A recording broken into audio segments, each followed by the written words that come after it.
fantastic. This is GT racing right now. He's got traction, he's got everything outside of both of them. Maloney! Oh, he's taken Anderson. Anderson's up top here. Oh my God!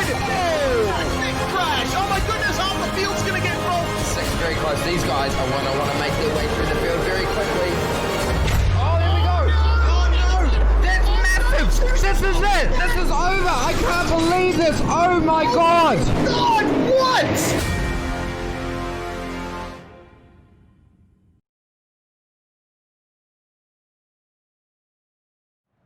It's time to embark on a brand new journey here on Dirt Night on SimSpeed TV. Thanks to Oceanic Dirt Sim Events, it is the Wheelman Challenge. Every round is a different car track combination, and we get to test out who is the most versatile dirt sim racer in the AusNZ sim sphere. Of course, we got a couple of internationals along for the ride as well, because dirt racing is such a brilliant global sport. I'm looking forward to seeing how this one turns out. The first round is the 410 non-winged sprint car at Kokomo Speedway. It's going to be a hectic round for sure, and we are glad to bring it to you here on SimSpeed TV. I'm Reese Gardner. Alongside me is Cameron Dance. Cam, the band is back together. You had to take a season off from the comms box. You were racing in the ASC series, but now everyone's back in the box together, and it feels pretty good from my end. Certainly does. Good to be back in the comms box for what's going to be a really, really cool series, and going to be able to see who is, I guess, the best overall dirt sim racer in the Australasian hemisphere. So, yeah, looking forward to seeing what the series is going to throw up and who we're going to crown as our champion. Yes, indeed. It's definitely going to be a Jackie Stewart, Jim Clark, Graham Hill type versatile is what you need to be in this series. We've got 6 rounds coming up over the next 6 weeks. Of course, we've got the 410 non-winged here at Kokomo for round 1. We move to Eldora for round 2, where we race the NASCAR truck. Then we go to Weed Sports Speedway, the newest dirt track to be added to iRacing. It's a fun little circuit, and they race in a fun little car, the Dirt Midget. Then we go to Lanier in the UMP Modified, the winged 410 sprint car at Volusia, and then we end the season at Charlotte in the super late model. So there's a great breadth of dirt racing skill that you need to have in order to succeed here. Definitely, especially in a variety of different cars. I mean, majority of the Australasian community at least race the likes of the Dirt Midget, the late model, the sprint car, those sort of cars. You don't really typically find them in the likes of the wingless car or something like the UMP Modified or even the dirt or the trucks, for example. So it's really those 3 rounds that are probably going to be the biggest challenge for a lot of people, and are really going to put a lot of people, as they say, a fish out of water, because no one really regularly races those cars. So everybody's going to be sort of on equal footing, more or less, and having their own struggles. Yeah, exactly right. And I look forward to seeing what kind of equal footing is brought forward on the Dirt 410 sprint car. Of course, without the wing here, this is a tiny little circuit, as you can see. Kokomo in the Midwest, Illinois, USA. It's only 400 meters long, this track, and I remember seeing races here in the past, and it's always been an interesting way to get around this circuit.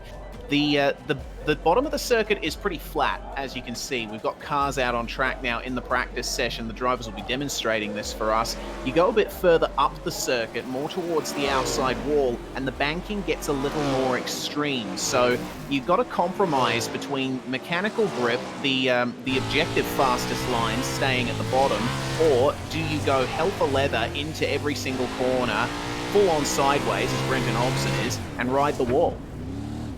It's a very, very unique track on its own, and especially in these wingless 14 cars where there's no downforce to help you either. So any sort of grip that you're going to have is at the mercy of whatever the rear suspension is going to be doing, as well as the front, especially with the fact that you're going to be running a reasonably high-ish but lowish gearing at the same time, trying to get that drive off the corner but also not bogged down. So might find a few people doing a few wheel stands on the exits of turn number 2 and 4. Indeed, wheel stands a big part of driving a wingless dirt sprint car. They got none of that downforce gluing them to the clay, so it's all about the mechanical grip in these things. And I remember the Australian wingless sprint iRacing Invitational Series that was run by Oceanic Dirt Sim Events during the lockdown period earlier this year. We certainly saw some fantastic racing from some of the best real-life wingless sprint car racers in Australia and New Zealand. But this aerial view of the track, you can see just how wide this track is to start off, and just how powerful the throttle application around the outside could be. I mean, you look over to the right-hand side of the screen, you see cars powering out of the corner, and they actually get a little bit of an advantage coming out of those turns. Yeah, they certainly do, and it's interesting to see the different lines being used as well by various different drivers. You can see drivers getting good drive off the bottom, but also drivers getting a very, very nice quote-unquote slingshot effect on the top side of the racetrack up against that outside wall. So it's really going to be quite fascinating to see what happens here tonight and what sort of different lines and that sort of stuff we're going to see from all these different drivers around this narrow little track. Yes, indeed. 8 minutes left in the practice session, currently topped by Caden Brown, Nathan Clark and Lewis Clark. Only 11.9 seconds is a fast lap around Kokomo, and Caden Brown, he's certainly shown that he has what it takes to finish well in these events that ODSE runs, but his 360 Power Series and ASC Championship runs, they didn't quite go to plan for Caden. They didn't quite go to plan for many of the drivers in this field. It's a very mixed up field with a lot of very skilled drivers, and when you come together in the way you do on the dirt surface, some drivers can be disadvantaged. Certainly, and it's one of those things about dirt is being able to adapt to what's happening right there and then every single second as quickly as possible, because of the fact that the track's changing so quickly, especially in these higher horsepower cars. So it's being able to adapt as quickly as possible, but then also being able to drive the car as competently as possible as well, because of the fact that the track's changing so quickly and because of the fact that it's a reasonably difficult car to drive. So it really does bring the best out of the drivers, especially those who don't really typically depend on high grip situations or downforce like you find in something like road, where you might find someone who drives an Indy car or an F3 car or something with wings and slicks might struggle a little bit more in something like a GT car or a V8 supercar, for example. So it's, yeah, one of those things about the similarities between dirt and road is having those differences. Indeed. We're in qualifying now and focusing on Kane Della, who has just been pipped to second by Bradley Oldfield.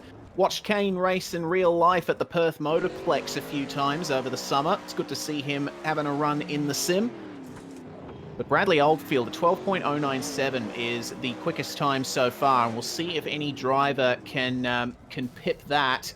McCandy, actually, whoa, hang on a minute. That was a big change. Caden Brown and Nathan Clark, Braden Shute, Lewis Clark, all of that top four just setting their times in the last couple of seconds. And that's brought Bradley Oldfield all the way back to the 5th fastest time. What about Lewis Hewitt? He was a challenger for the ASC Series title, and he's one of the quickest dirt drivers in AusNZ. Let's see what he can do coming out of the final corner here. 12.485 for his first lap. He has one extra. Every driver gets 2 laps, but oh, that's not going to be good for Lewis. Getting into the wall on the outside, that is his run done. And that means that it could potentially be a bad start for him in the heats. A little bit down the order as a result of that contact with the wall, and obviously having some reasonable experience in the wingless car as well. It'll be interesting to see what the likes of David Heilemann does as he goes to P number 6 for the time being, the reigning USAC iRacing World Championship champion, currently out there at the moment. He's going to come across the line and he is going to go actually not any quicker. Yeah, a bit slower actually, about a tenth he had to make up there. Joel Berkeley, the ASC Series champion, recently crowned. Let's see what he can do. Currently sits in 24th position as the track evolves, and oh, that's not good for him. A little bit of a tap of the wall that could end his run right then and there, but still have to wait and see. Across the line, and Berkeley looks like doesn't improve by a huge amount. So not the best start there for the reigning ODSE champion. But it's a long night, and it's going to offer up a lot of opportunities to be moving forward. Ethan Bastion, meanwhile, going P7, a very good run. Not too bad of a run from Ethan there to put himself not too far in behind David Heileman. And it's very close at the top as well, but especially between Nathan Clark Shoot and Oldfield. There's barely anything in it between those four. Yeah, barely anything at all. Clayton Tilley crosses the line, and looks like isn't going to improve on that one. Definitely not now. So no better than 17th on the timesheets for Clayton. Looks like that is pretty much everyone having set their times now. And of course, this isn't how they're going to line up. They're going to be split up into groups for the heats. But the fastest time, obviously, run by Caden Brown. Nathan Clark and Braden Shute running the exact same time there, completing the top 3 times. Lewis Clark and Bradley Oldfield completing the top 5. So it's a bit of a mixed field here. The session has advanced through as we take a look at the rest of the times. And we are now through into Heat 1. It's going to be a 10-car grid for this one, possibly 9, because I don't know if Darcy Wilson...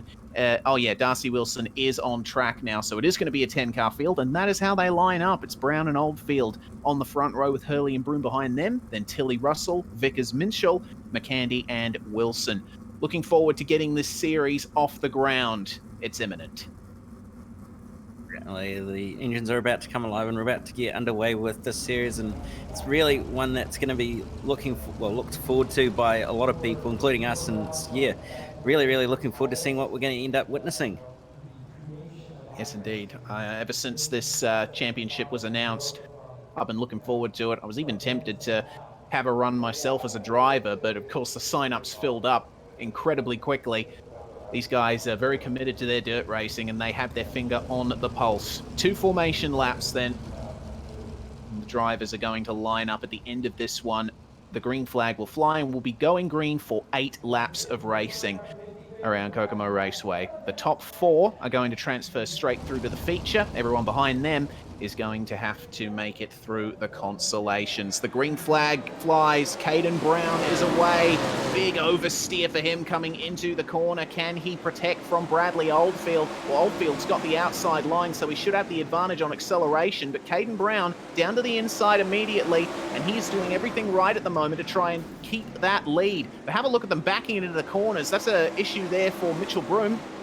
Bit too much oversteer on entry into the corner. Same for Hayden McCandy. They are at a disadvantage, but it's on for the lead. Bradley Oldfield now switching to the inside with Caden Brown on the outside line. See if he can slot back in front of Oldfield before the corner. No. There's a spin behind them, though. Aston Hurley has come together with Clayton Tilley. They have both managed to get going again, but a couple of positions lost. Certainly unfortunate for Aston Hurley and that, who are on for a transfer spot, but unfortunately Dustin Wilson now holds that. But Oldfield on the wall, nearly ending up open over, but just managed to hold on to it. Goodness me, Bradley Oldfield has lost his touch with Caden Brown there. Clayton Tilley, meanwhile, has been black flagged in this session, deemed at fault for an incident. Aston Hurley having to protect from him there. My goodness. You see just how low they're going. They're trying their best to maintain as much momentum through the middle of the corner as they possibly can. And coming out onto the final lap very shortly. Oldfield there in second, but Caden Brown with the dominant lead. And he is going to come out of the final corner now to take the first heat victory of the ODSE Wheelman Challenge. Excellent job from Caden. Bradley Oldfield, unfortunately, with that hit of the wall, has to settle for second, but he is joined in the feature by Jaden Russell and Darcy Wilson in the number 5. Very good finish there for Darcy after starting pretty much plumb last and finishing in 4th. But everyone behind them, Hurley, Broom, Mitchell, Tilley, McCandy, and Vickers, they're going to have to go through the consolations. They're going to have their work cut out for them going through the consolation races to try and get into the A main, but nevertheless we'll wait and see what happens. But he too is ready and waiting. It is indeed, and Clark and Heileman are on the front row. Brad O'Brien and Clayton Davies on the second row of the grid. Hobbo 88, Brenton Hobson in 5th alongside Lewis Hewitt. Joel Berkeley and John Schultz line up 7th and 8th, and Damian Rasmussen the final car of this grid. Now, I'm really interested to see how this goes in the top 4, because Nathan Clark has shown he's got great pace in these wingless machines. But David Heilemann, being the reigning iRacing USAC world champion, well, he's got his work cut out for him, to be sure. And Brad O'Brien has taken victories in the ASC Championship in the wing sprint car. So it's going to be interesting to see how that top 3 stacks up. And can Brenton Hobson and Lewis Hewitt and Joel Berkeley make their way through from the back half of the field?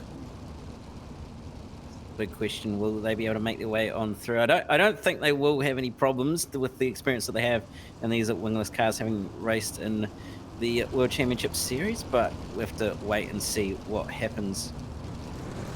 Well, what's going to happen is power down from Nathan Clark, and he's gotten a good jump there over Heilemann, but he's going to start attacking around the outside, trying to fling it up the inside as Brad O'Brien in the 77, and he's really pressuring now as Heilemann actually puts the power down beautifully around the outside and takes the lead across the line. So it's going to be Heilemann versus O'Brien here, with O'Brien down at the bottom and Heilemann working the middle. He's trying his best to see what he can do here, and Heilemann getting fed up with a bit of wheel steading, pushing the pedal down to try and get a bit of work done, but Nathan Clark trying the outside line, not going to be able to get the drive off the corner. They're going to be 3 abreast across the line. Is in the middle is Brad O'Brien trying to make that midline work, but can't quite seem to make it do it. Clark's still running that top side and making it work very, very well on the exit of 2. He is indeed. Heilemann was a little bit boxed in there, had to take some interesting actions, but that's a compromised exit slightly for Heilemann. That's going to allow Clark back through, potentially Brad O'Brien. 3 abreast once again. This is a proper fight for the top 3. And just behind them, Joel Berkeley was absolutely 2-wheeling it at the apex. So he's really starting to draw up to the back of these guys now. Clark back into the lead of the race as they start lap 7. And this race is going to come down to a very tight finish. The top 4 altogether on track. 5th place, Clayton Davies is hanging out there as well. There goes Heilemann on the inside on the last lap. He's got the compromised exit. And that's going to mean Nathan Clark's going to come back through. But can Heilemann put the power down out of the final corner? Magnificent job from David Heilemann to steal back the victory at the very last second there. Use the inside line beautifully. Clark is going to finish 2nd. O'Brien completes the top 3.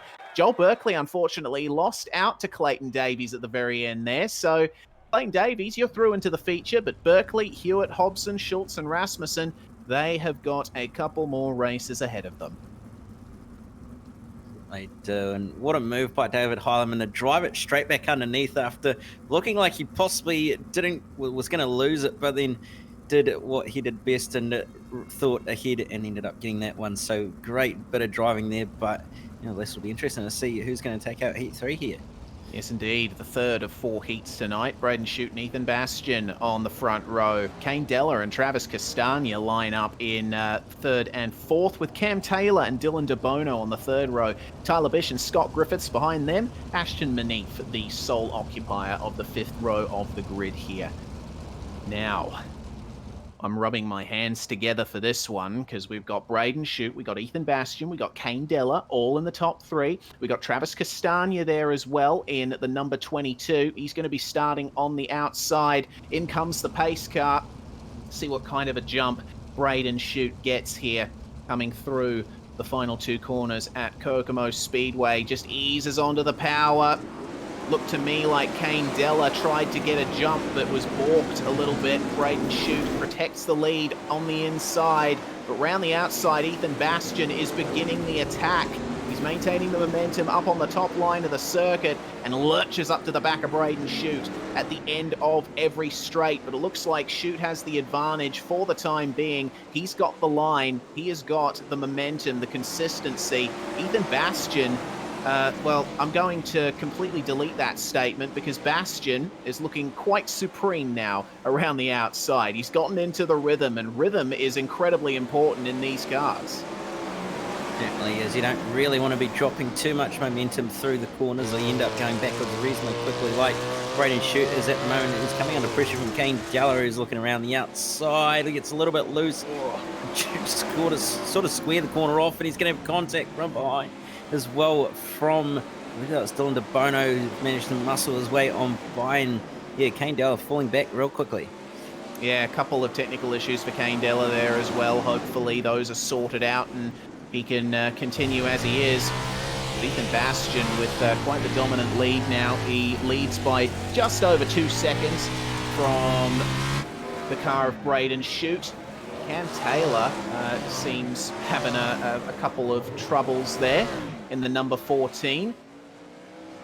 We're coming up very shortly to the final lap of this race. It looks like Ethan Bastian has absolutely no trouble from behind. And through the final corner, he's going to go and take victory in Heat 3. Braden Shoot in second. Dylan DeBono completes the top 3. Cam Taylor managing to nab that 4th place from Kane Della in the final few laps. They'll all go through to the feature, but we're going to be seeing Kane Della, Asher Monique, Tyler Bish, Travis Castagna, and Scott Griffiths at least a couple more times tonight.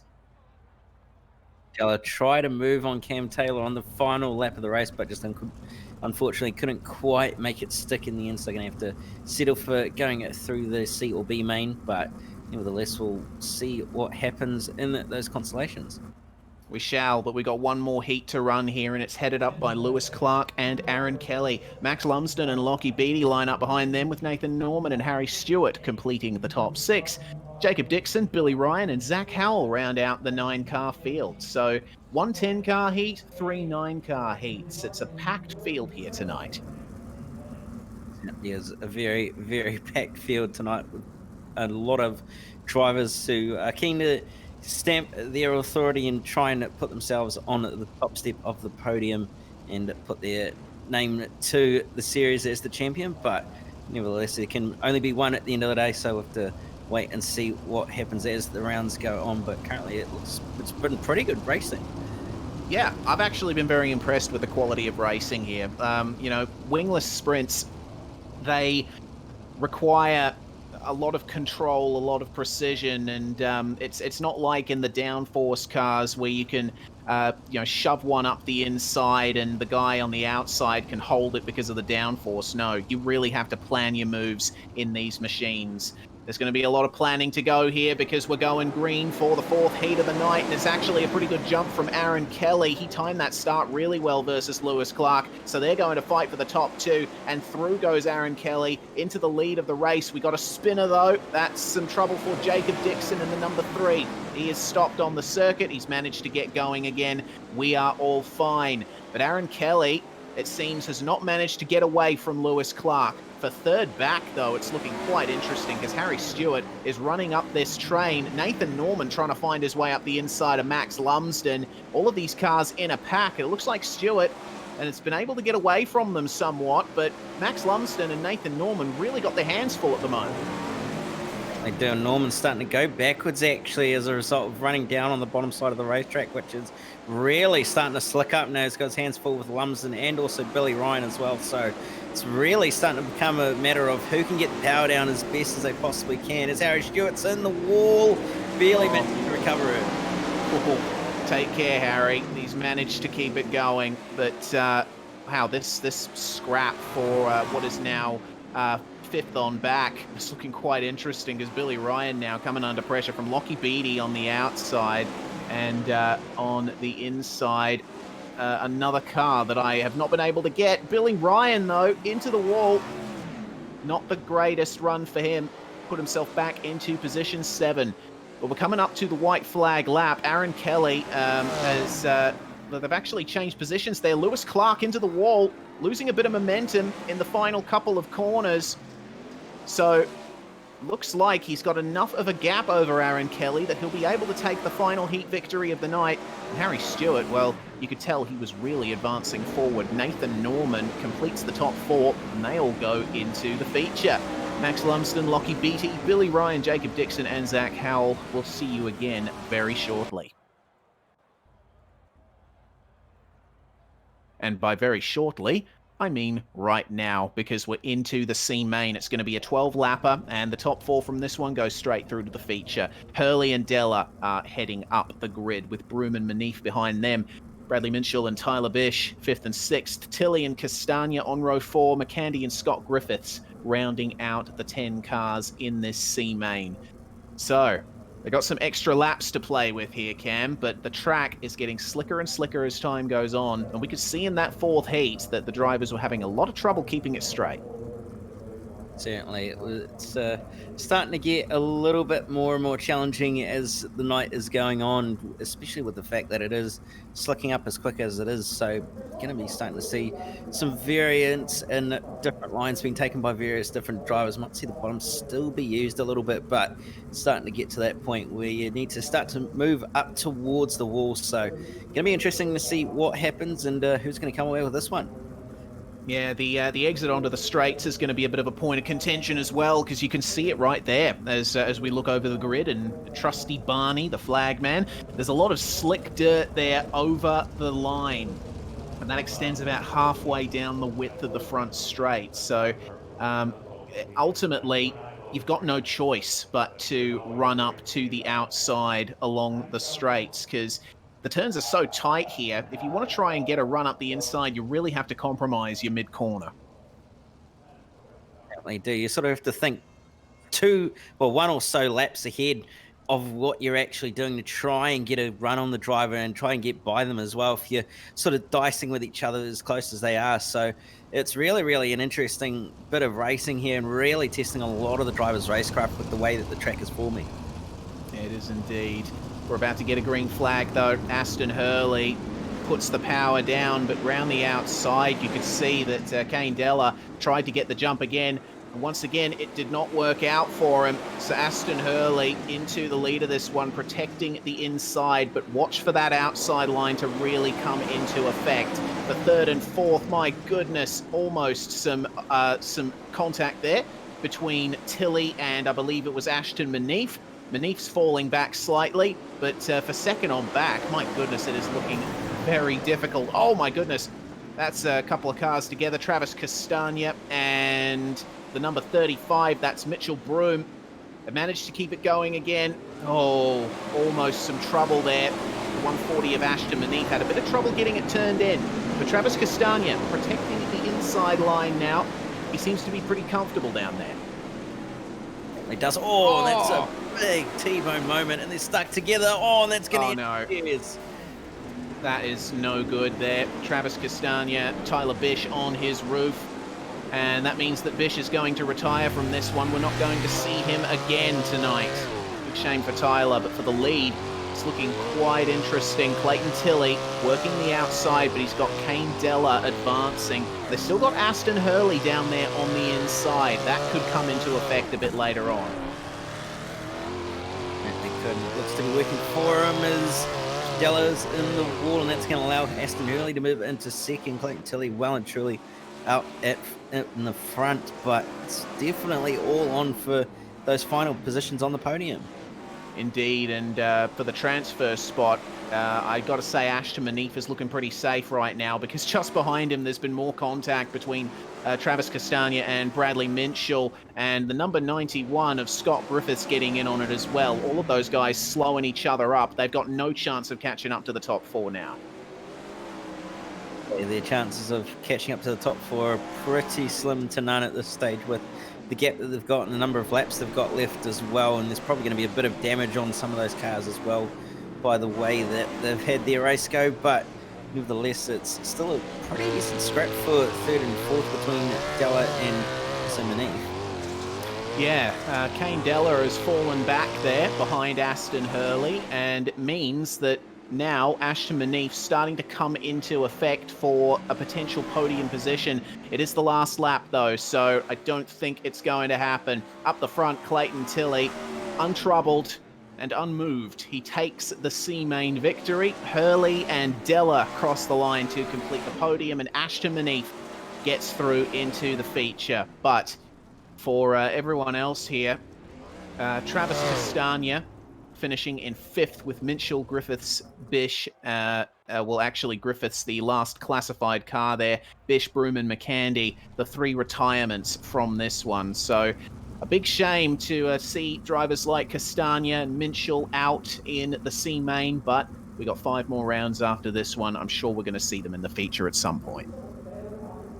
Certainly will. There'll be obviously rounds where some drivers will struggle and some will exceed, well and truly exceed their expectations. So it's one of those things about this series is there's going to be some rounds where you're going to not be on your game and there's going to be others where you're going to be at the front of the field. So it's just a matter of waiting and having that patience to utilize what you've got underneath you.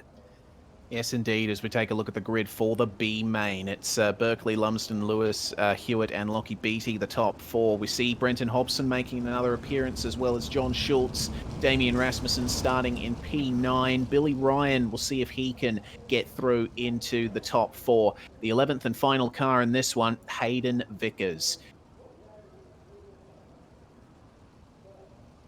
So, Joel Berkeley and Lewis Hewitt are going to be starting on the inside row. Brenton Hobson is right there with them as well as the pace car pulls in. It's going to be another 12-lapper for this one. Top 4 through to the feature once again.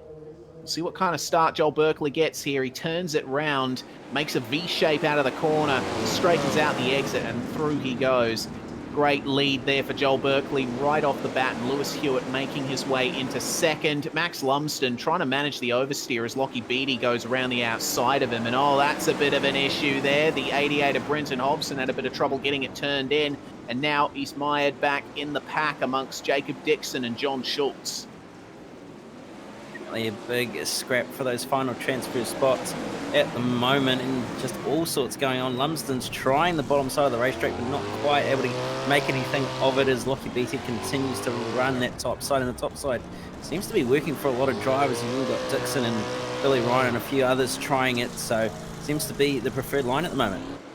Yeah, looks like it. Max Lumsden holds the transfer spot, but I'm seeing the number 3 of Jacob Dixon firing it into every single corner, and so is Billy Ryan. My goodness, making contact with the wall. And Brenton Hobson just coming together with John Schultz as there's a car tumbling over. Zach Howell is on his roof, and that's going to be a retirement for him. We're now down to 10 cars in this B main. But Joel Berkeley holding on to the lead. Lewis Hewitt trailing behind. Now 4th place is really on. Lockie Beattie into the wall and he tumbles over. He almost went over the fence there. So that means he is now out of the transfer window. This is going to spice up the race quite a bit. Max Lumsden still holding the transfer spot. Definitely is, and that was a big tumble for as well as they're scrapping behind Billy Ryan and Brenton Hobson going at it toe-to-toe, nothing in it, and giving each other a little bit of elbows out racing as well in the process, and Hobson over. Oh, there we go, and it looks like he's been joined in the wall there by John Schultz. Schultz, unfortunately, not able to get back on his wheels. Hobson could, though. Very lucky there for Hobson, but I'd say that car is fairly damaged, and he's back over again in number 1. Yeah, and he is out. So we say goodbye to Brenton Hobson as well. So Billy Ryan now holding that 5th place, and Max Lumsden a fair margin ahead as he begins his penultimate lap. So I get the feeling Billy Ryan isn't going to have much of a chance of getting into the feature here. Onto the final lap, though, for Joel Berkeley, and he's just led from start to finish. Did not look back from the moment the green flag dropped. And he's looking like, you can definitely see the cornering speed is not what it used to be at the start of the night, but Berkeley then across the line and takes victory. Lewis Hewitt's going to go into second, Dixon and Lumsden rounding out the top 4. Billy Ryan, another 3 or 4 seconds back, missing out on making the feature here tonight. Hayden Vickers finishing in 6th with Rasmussen, the last classified finisher. Hobson, Schultz, Beattie, and Howell, your 4 retirements from that one. So bad luck, guys. We will see you next week. Now we get into the warm-up session. So the drivers have a bit more of a chance here to suss out how the track has evolved over the course of the night, and then we go straight through into our 30-lap feature here at Kokomo Speedway. just while the drivers are out there working the track, we're going to go on a very quick break here at SimSpeed TV. You are watching the Oceanic Dirt Sim Events Wheelman Challenge presented by Buffalo Motors. See you in a bit.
This is fantastic. This is GT racing right now. He's got traction. He's got everything outside. Both of them. Maloney. Oh, he's taking Anderson. Anderson's up to Oh him. my God. Oh, big crash. Oh my goodness. Half the field's going to get rolled. Second very close. These guys I want to make their way through the field very quickly. Oh, there we go. Oh no.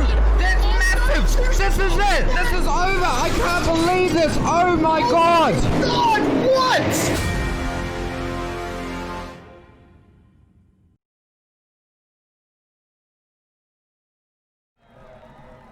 You're watching the Oceanic Dirt Sim Events Wheelman Challenge, presented by Buffalo Motors. This is the Versatility Championship, a different car and track combo every single week for the next 6 weeks. We're racing the 410 wingless sprint cars here at Kokomo Speedway. If you just joined us, I'm Reese Gardner. Cameron Dance is alongside me in the commentary box. And we're about to get into the feature of the night. We saw some great racing throughout the heats, and just talking about what the kind of racing that we've seen here today. While we were off the air, we just talked about how difficult it is to really follow an event like this, because A, the track's so short, and B, the way the drivers fire it into the corners around the outside, positions can change once or twice in the space of a single corner. Yeah, 100%, and it's one of those tracks which creates this sort of racing, and then you add this car into it, and you just end up with even better racing and a sort of race that's just unbelievable and so hard to keep up because there's just all sorts going on and everybody's firing it in 50 different directions. So it's one of the cool things about this car, with the fact that there's no downforce, and it really is a driver's car, with the fact that you've really got a wheeler and with a short track and a really odd and unnatural, I guess, banking situation. It really offers a lot in terms of what the drivers can do with it. Indeed, there's been a last-minute change. The feature is now going to run for 35 laps. There's been a bit of a debate in the session. So there's going to be 5 extra laps here for the feature, and this is going to be how the grid lines up. There's going to be no invert for this one. The drivers just line up according to how they finished in the heats. So Caden Brown is going to start on the pole here. David Heilemann, the iRacing USAC World Champion, starts alongside him on the front row. Ethan Bastian and Lewis Clark on row 2 with Bradley Oldfield and Nathan Clark 5th and 6th. Shoot and Kelly line up on row 4 with Jaden Russell and Brad O'Brien rounding out the top 10. Over the page, you're going to have starting just outside the top 10, Dylan DeBono and Harry Stewart, followed by Darcy Wilson and Clayton Davies. Cam Taylor rounding out the top 15, Nathan Norman, Clayton Tilley, Joel Berkeley, Aston Hurley, and Lewis Hewitt rounding out the top 20, and then the rest of your field, Kane Della, Jacob Dixon, Ashton Manif, and Max Lumsden. So 24 cars here in the feature at Kokomo. It's going to be a very tight squeeze. As you can see out there on track, there's barely any room for the drivers to go around cleanly on a formation lap. There's going to be an extra formation lap or 2 here because, as is custom with Oceanic Dirt Sim events, we run the manual lap counter, third-party app, and that is what allows them to organize the event as they do. It looks like it's actually gone for a start here on the actual green flag, and away we go. So Caden Brown into the lead, and have a look at the cars fanning out behind them. Everyone giving each other the requisite amount of space here on the first lap. Trying to go down to the inside was David Heilemann, trying his best to work the middle. Bradley Oldfield down on the bottom as we see a big lunge there from, I think that was Braden Shute, who just made his way past a bunch of cars. Certainly a few drivers making their way up the field and trying to recover from their starting positions, like Joel Berkeley and a few others, and Berkeley already into the top 10 as well after starting 18th. So there's been a lot of drama going on in the first few laps, and we've got a caution. Oh, we have too, and not too sure what that was brought out for. Obviously a crash somewhere down in the field. We're going to I'm going to go back and just check just to see. Looks to me like I think I found the issue.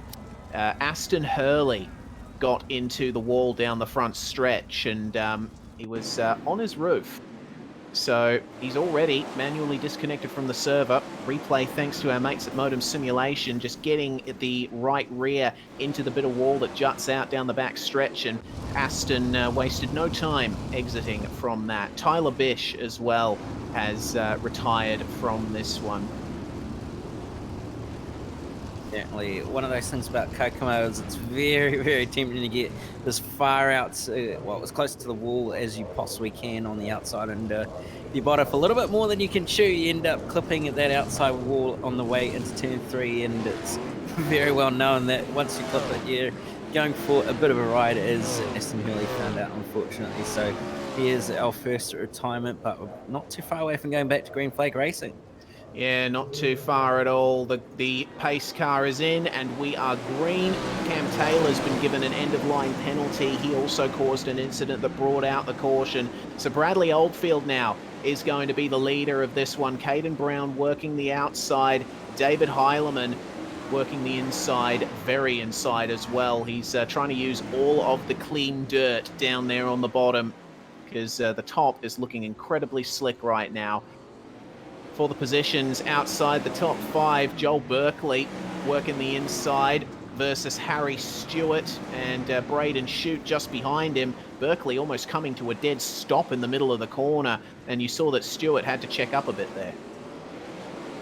Yeah, it's one of those things about the way this track is forming, is it's requiring a really weird style of driving to be able to be quick, and as we're seeing a few drivers coming together, the leaders getting into each other as a result of that weird driving style, and David Heilemann and a few others really fighting hard. Bradley Oldfield really running the bottom side of the racetrack to try and get the max amount of grip, but you can see on the outside that Adam Brown is using that midline, and we've got another caution.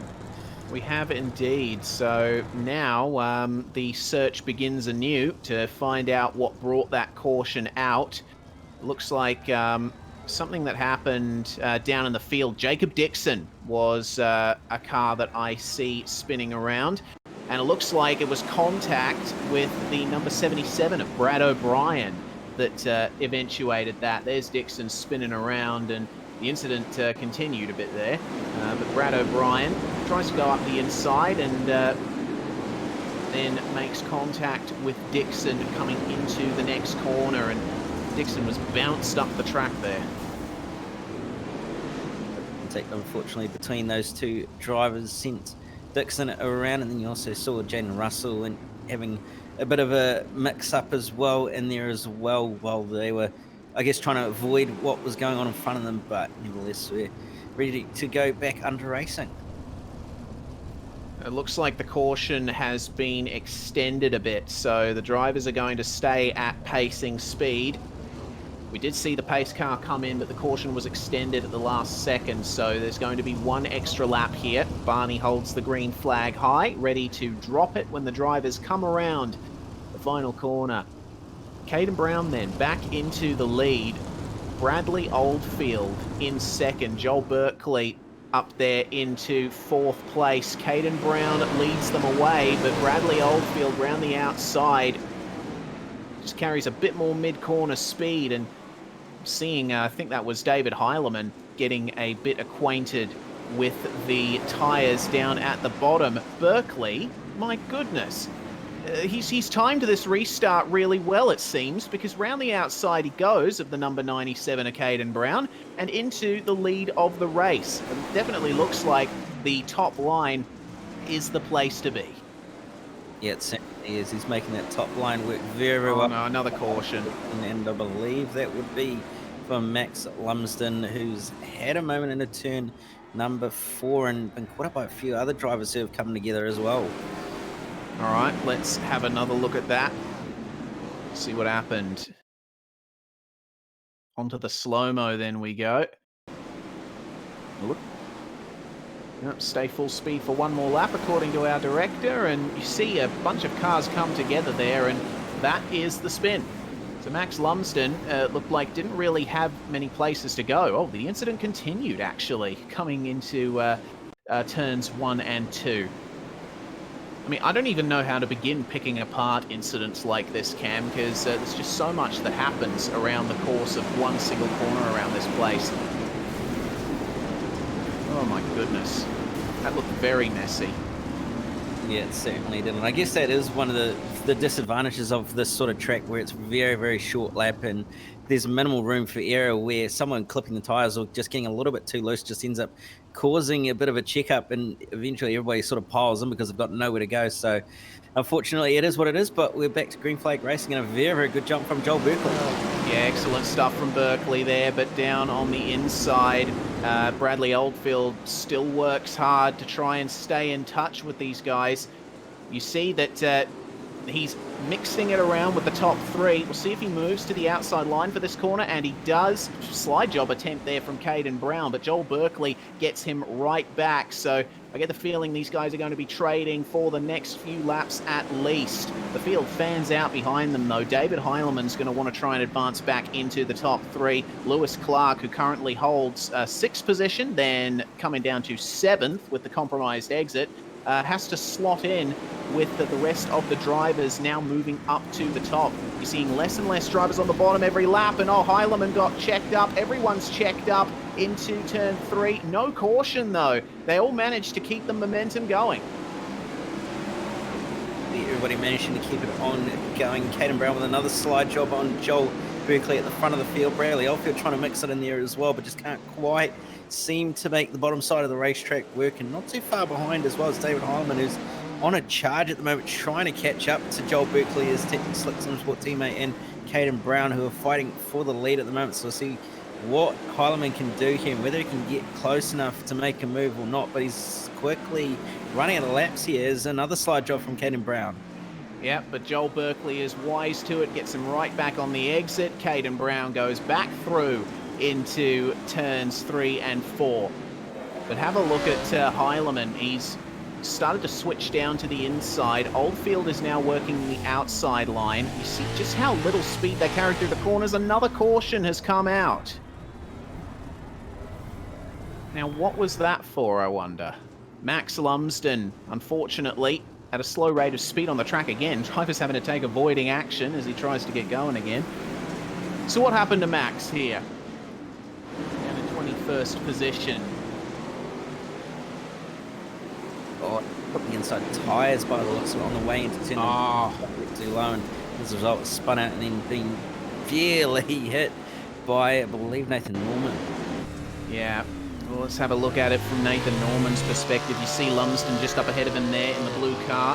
Goes down to the inside, boop, hits the tyres, and, well, Nathan Norman can't really take much avoiding action there. Once you've committed to a corner in these cars, there's not much that's going to slow you down because you have to drive these things sideways.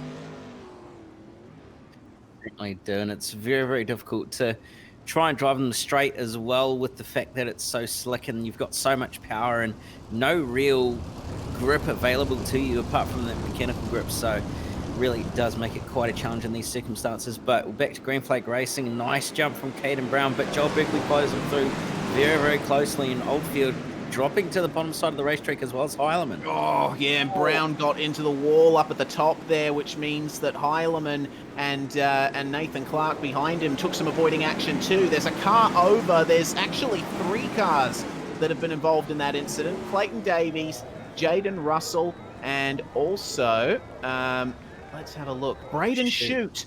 Oh, that's a big shame for Braden after starting so well up in the top 10.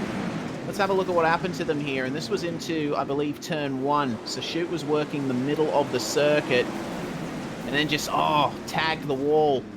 And the drivers behind him really couldn't do much. Resulted in a massive pile-up. Unfortunately, and again, one of those things about these small bullring tracks is if once one person gets into the wall or makes a mistake, that's it. Everybody else just sort of piles in as a result. Yeah, that's a big shame for Braden Shute. He is now out of the server, and that's the last time we're going to see him tonight. The restarts have been changed to single file now, and we're about to get going. The pace car's still out there with the lights on. Drivers just practicing at their starts. But policy, of course, is that the race director reserves the right to change restarts between double and single file if there's too many incidents out there on track, and the single file restart may just be a bit cleaner. Bradley Oldfield managed to get into the lead of the race at the moment the caution came out, so he leads them away around the outside, but it's a big inside run from Caden Brown. Tried to get Oldfield, but it didn't end up working. Heilemann working at the inside line once again, almost backing it into every single corner. He and Joel Berkeley have joined each other down there. Bradley Oldfield holds the outside. A big slide job from Caden Brown. It didn't work on Berkeley. It didn't work on Oldfield. Back into the lead for him. Yes, back to the lead as he's trying that high line, and Bradley Oldfield making it work, but the bottom side isn't too bad as nearly contact between Brown and Oldfield, and now into this is Nathan Clark, and Joel Berkeley has dropped back a little bit as well as a result of driving down on the bottom side of the racetrack. Harry Stewart coming into this as well, so we've got a pretty solid 5-way fight for the lead here, a 6-way fight for the leading. Brown into the wall, through Clark into the wall as well. Oh no! Berkeley with him. And that's got Lewis Hewitt too. And Hewitt, being stopped on the track, brought out the caution. Hewitt's still running though. He's decided to escape. Lewis Hewitt is out. He could have kept going, but ultimately deciding it wasn't worth it. Let's have another look at what brought that out. It was Nathan Clark getting into the wall, and then Berkeley, Hewitt, and the like. They had nowhere to go there up the top. Berkeley had already committed to the corner. Hewitt coming in there in the blue and black car just absolutely clutters him.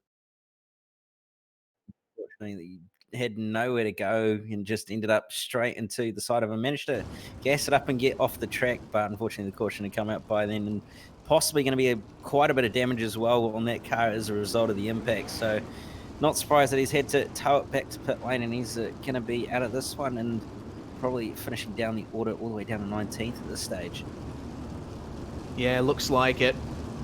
But Bradley Oldfield's night has gone very well.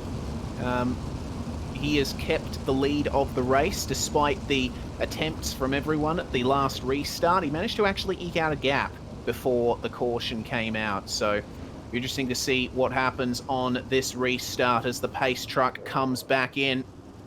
Have a look at David Heilemann. He's shadowing Bradley Oldfield there up at the top of the field. Away they go then. The green flag flies and Heilemann back down to the inside once again. But Oldfield looking very comfortable around the outside. Attempted slide job from Heilemann, but Oldfield wise to it once more. But it's looking like an incredibly close battle for the lead of this race as we've now entered the final 10 laps. Yes, long left in this race now with the battle for the lead really heating up, and Heilemann slightly nearly spinning out on the bottom of the racetrack, running right up against the tyres now. Slide job nearly, or half a slide job, up towards Bradley Oldfield. Can't quite get it up now, falling back into the clutches of Caden Brown and Nathan Clark as a result. Yeah, Caden Brown got unsettled, went into the wall. He's now going back down to the inside. Nathan Clark is unable to keep it out of the wall for him. Brown moves back in front of him, and now Heilemann's got his hands full here into the wall. Oh, there we go. Heilemann into the wall, Caden Brown into the wall, and the caution is back out once again. Very, very lucky to get away with that, but Caden Brown not so much. Yeah, Caden will be a bit livid with that after starting this feature on the pole position. There was a bit of contact between the two of them. It just looks like real hard racing between all of these guys. Ultimately, Brown was not able to keep it out of the wall. Heilemann either. Actually looked like an almost synchronized hit of the wall there. The cars did almost the exact same thing. Sort of a bit of deja vu for both of them with the fact that they did the same sort of thing, but fortunately David Heilemann, being the beneficiary, managing to barely just keep it out of the wall enough. Yeah, this is Kane Della's perspective. You see how much dust and dirt's being thrown up by these things. The incident happened right in front of him, and bit of contact, but no harm, no foul for Kane. These cars are incredibly tough. We are about to go green, though. Just a couple of laps to go for these guys. Bradley Oldfield's going to lead them away. Oh, hello, train. Choo-choo. There's a different kind of train happening out on the track at the moment. Have a look at this. I think this train has a little bit more power. Bradley Oldfield is away, but David Heilemann, he is right in it.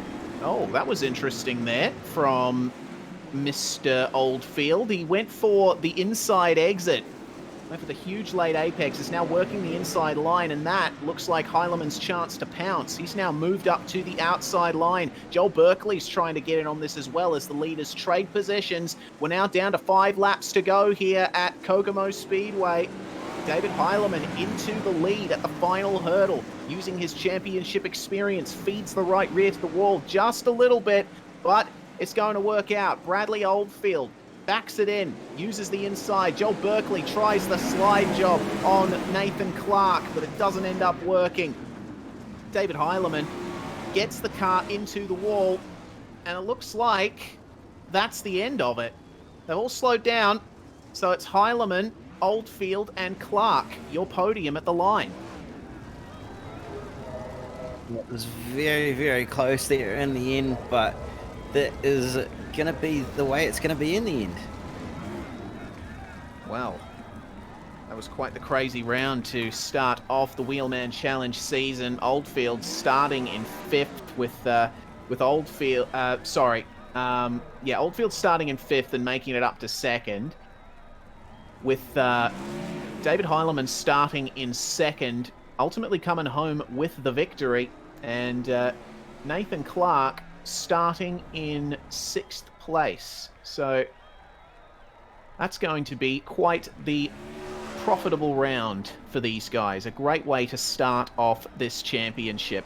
I'm looking forward to the future rounds, Cam. This is going to be quite an interesting series. Yeah, it certainly is. It's going to be quite the series to watch, and yeah, looking forward to what the rest of it holds, especially if that's the sort of racing that we're going to expect for the rest of the series, because there's just so many different combos that we're going to be experiencing, and just seeing so many different drivers excel in their various different disciplines. So yeah, looking forward to it and can't wait for it. Yeah, me either. Just as a reminder, the next round is next week at Eldora Speedway. We're going to be racing the NASCAR truck. Then we go to Weed Sport in the midget. We go to Lanier in the UMP modified. We go to Volusia in the winged 410. And then we go to Charlotte in the super late model. But we've got driver interviews coming up here. Bradley Oldfield has joined us in the server. Oh, Bradley, that was an incredible race between you and David Heileman and Caden Brown as well. But ultimately, coming home with a second place finish, it's a good way to start the season. Yeah, for sure. Anytime you're racing those guys, it's you're doing something right. But yeah, it can always count on a good race. Obviously, with those caliber drivers, congrats on David for the win. Definitely felt like I had the race-winning car, but in the end, I think he just outdrove me.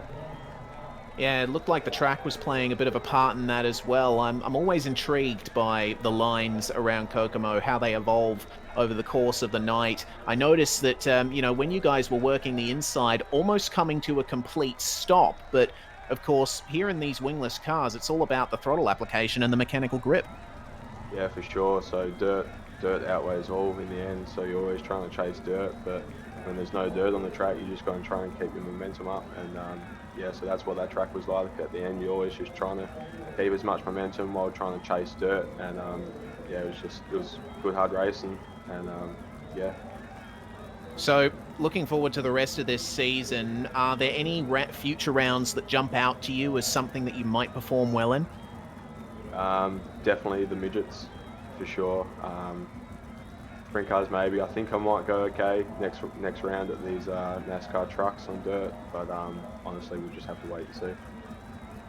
Well, before we let you go, Bradley, is there anyone that you'd like to thank from your garage?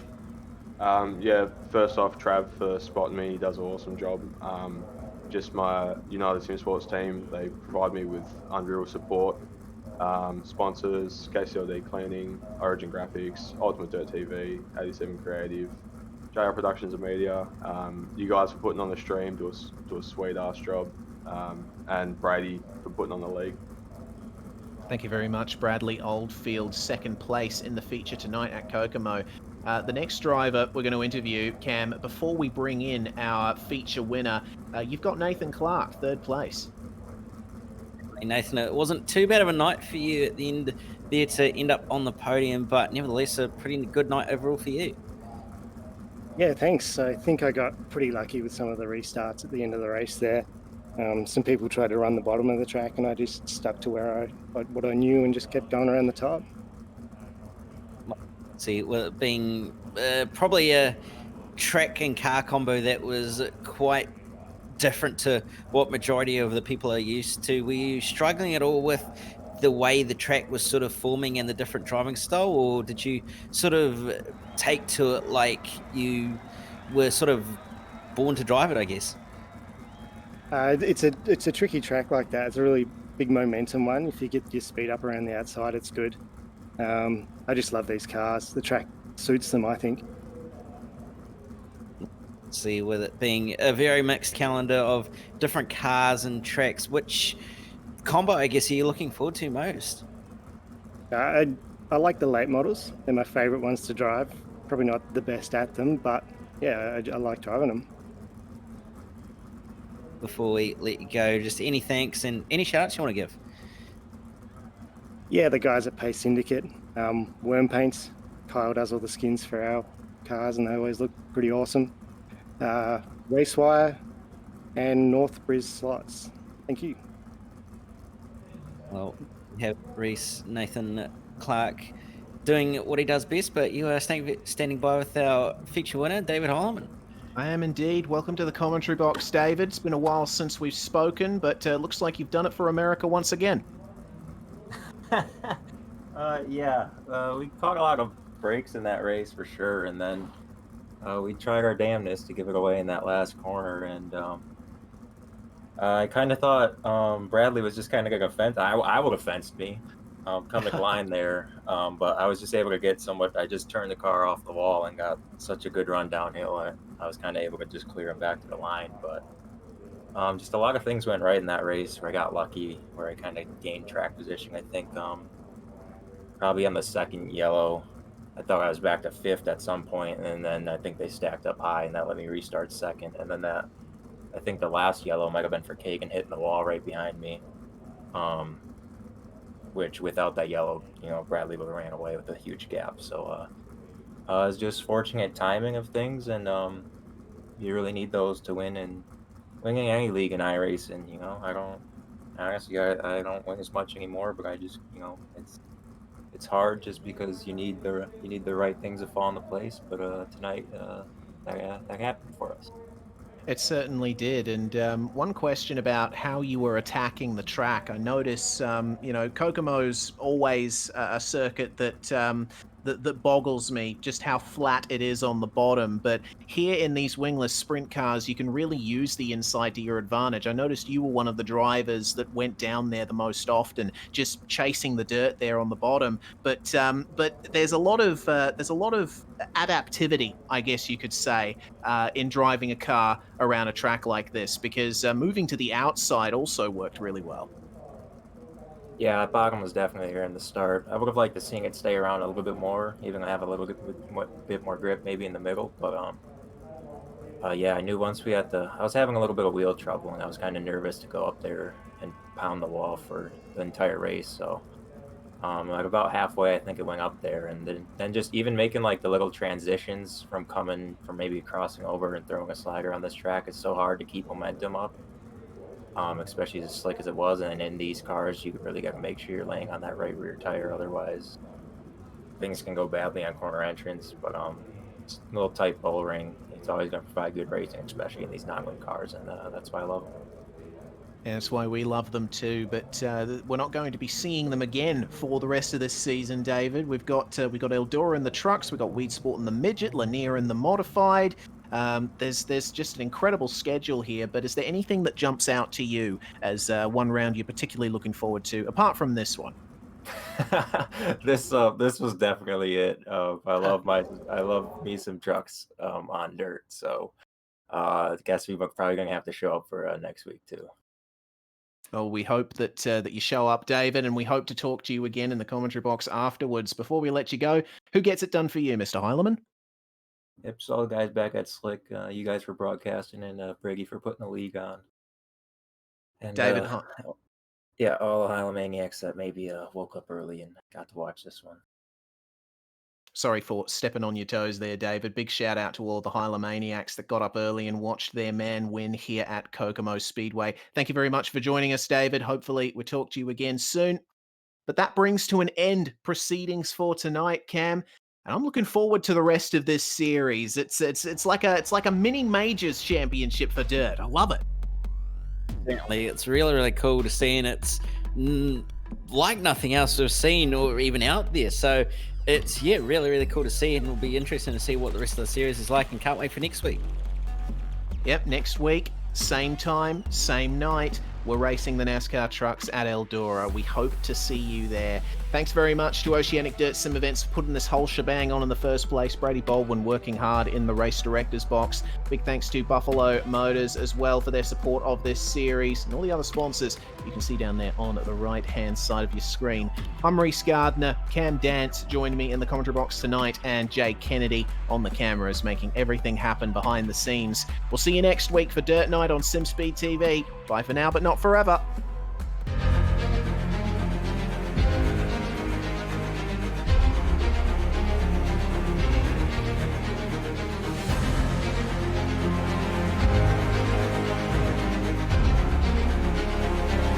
This is fantastic. This is GT racing right now. He's got traction. He's got everything outside of both of them. Maloney! Oh, he's taken Anderson. Anderson's up to him. Oh my God! Big crash. Oh my goodness, half the field's going to get rolled. Second very close. These guys I want to make their way through the field very quickly. Oh, there we go. Oh, no. That's massive. This is it! This is over! I can't believe this! Oh my god! God, what?